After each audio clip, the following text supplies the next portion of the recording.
I got so much motherfucking design on right now. Break it down, bring it back, make it clap. I got 3 old thoughts, new block, where that day. Bitches on my line, and you know they come straight. Hold up, what it not, 45, scope it cash like whoa. High five. Assalamualaikum warahmatullahi wabarakatuh. Di sini saya akan menjelaskan materi tentang pemanasan global, yakni materi fisika kelas 11. Yuk kita bahas. Materi pertama yang akan saya bahas adalah pengertian pemanasan global atau global warming. Apa itu pemanasan global? Jangan-jangan taunya cuma pemanasan global. Duh, gawat kalau iya.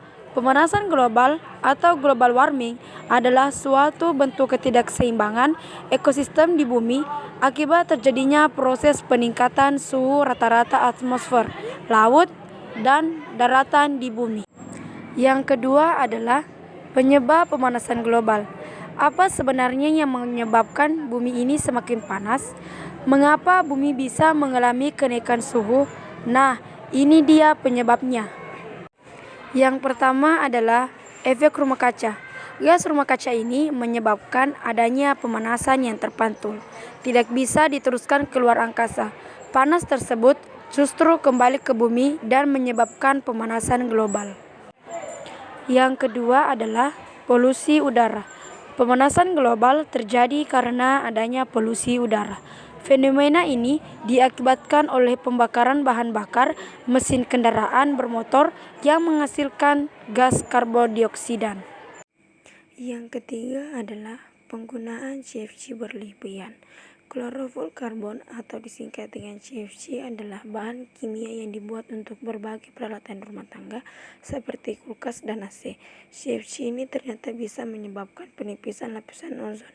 Zat kimia ini ternyata cukup stabil sehingga bisa mencapai stratosfer secara utuh. Yang keempat adalah penebangan hutan. Semakin banyak terjadi penebangan hutan, maka jumlah karbon dioksida semakin banyak dan mengakibatkan pemanasan global. Penebangan hutan juga membuat pasokan oksigen berkurang, dan hal ini sangat berpengaruh terhadap kelangsungan hidup di bumi. Yang kelima adalah sampah plastik. Sejumlah penelitian menyebutkan bahwa saat plastik terkena sinar matahari dan rusak, maka sampah tersebut akan mengeluarkan gas metana dan etilena. Perlu dipahami bahwa gas metana bisa menyebabkan perubahan iklim dan nilai lain yang berhubungan dengan peningkatan risiko pemanasan global. Yang ketiga adalah cara mengukur pemanasan global. Bagaimana kita tahu ukuran pemanasan global yang sekarang kita alami? Apakah masih biasa saja, sedangkan atau sudah mengkhawatirkan? Tahun 1896 sebenarnya para ilmuwan mencurigai pembakaran bahan bakar fosil akan mengubah komposisi atmosfer dan bisa mengakibatkan pemanasan global. Sedikit teks ini, hasil ternyata kadar CO2 meningkat konsentrasinya di atmosfer dan menyebabkan pemanasan global. Sebenarnya para ilmuwan juga sudah menduga kalau iklim bumi semakin menghangat, namun saat itu mereka belum punya cukup bukti untuk memperkuat dugaannya. Mereka tak mau dianggap halu. Sedikit teks ini.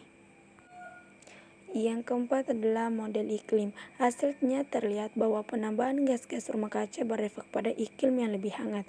Meskipun digunakan asumsi yang sama terhadap konsentrasi gas rumah kaca pada masa depan, namun sensitif iklim masih akan berada pada suatu rentang tertentu.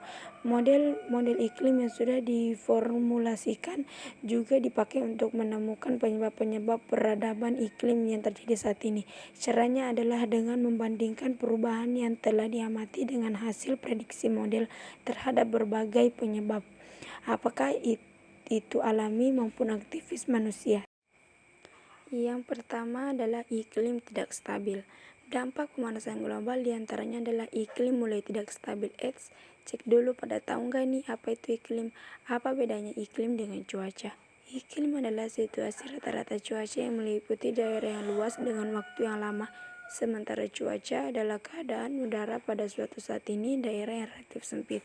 Faktor yang memengaruhi iklim dan cuaca adalah sama sinar matahari, suhu, tekanan udara, kelembapan udara, angin, awan, dan curah hujan dahulu. Yang kedua, meningkatnya permukaan air laut. Tambahkan cairannya es di daerah kutub telah menyebabkan volume air laut akan bertambah. Akibatnya akan terjadi peningkatan permukaan air laut. Tinggi muka laut di seluruh dunia telah meningkat 10-25 cm atau 4-10 inci selama abad ke-20 dan para ilmuwan IPCC memprediksi peningkatan lebih lanjut 9-88 cm atau 4-35 inci. Yang ketiga adalah suhu global cenderung meningkat. Jika salju di daerah gurun sampai turun, pertanian gurun yang menggunakan air irigasi dari gunung-gunung yang jauh dapat menderita jika snowpatch, kumpulan salju yang dihasilkan musim dingin yang selama ini berfungsi sebagai reservoir alami, akan mencair sebelum puncak bulan-bulan masa tanam. Belum lagi, tanaman pangan dan hutan dapat mengalami serangan serangga dan penyakit yang lebih hebat. Yang keempat adalah dampak sosial dan politik. Kondisi cuaca yang tak menentu menyebabkan munculnya berbagai penyakit. Bagi para petani, kondisi hujan yang tak kunjung usai bisa menggagalkan panen. Sementara jika panas berkepanjangan juga menyulitkan mereka untuk memulai pertanian karena susahnya pasokan air. Yang kelima adalah cara mengantisipasi pemanasan global. Berikut adalah beberapa langkah yang bisa dilakukan untuk turut serta dalam meminimalisir dampak pemanasan global. Yang pertama adalah tambahkan konservasi lingkungan seperti melakukan reboisasi, penanaman pohon, dan penghijauan lahan kritis. Kedua, menggunakan energi yang bersumber dari energi alternatif seperti energi air, matahari, angin, bioenergi, guna mengurangi penggunaan energi bahan bakar fosil seperti minyak bumi dan batu bara. Yang ketiga, daur ulang dan efisiensi energi. Yang keempat, upaya pendidikan kepada masyarakat luas dengan memberikan pemahaman dan penerapan untuk mencegah terjadinya pemanasan global. Break it down, bring it back, make it clap. I got